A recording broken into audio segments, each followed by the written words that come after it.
सरांचं काम जेव्हा आपल्या गावातून एखादी मिरवणूक असेल, रॅली असेल, तिथे शरबत वाटणे, पाणी वाटणे, हे त्यांचं चांगलं काम आहे.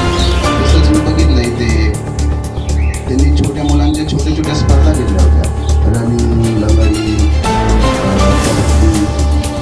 आणि त्यांना ते त्याच्यातून छोटे छोटे बक्षीस देत होते, कंपास, वही, पुस्तक.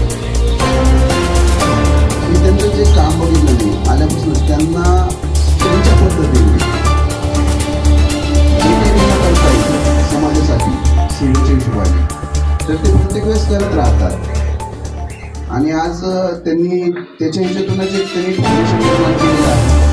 एक छोटंसं रोपटं आहे त्यांनी ते लावलेलं आहे. याचा मला नक्की आशा वाटते आणि तुमच्या सर्वांच्या आशीर्वादाने त्याचा एक मोठं वृक्ष व्हावं अशी मी अपेक्षा व्यक्त करतो आणि माझे 2 शब्द संपवतो.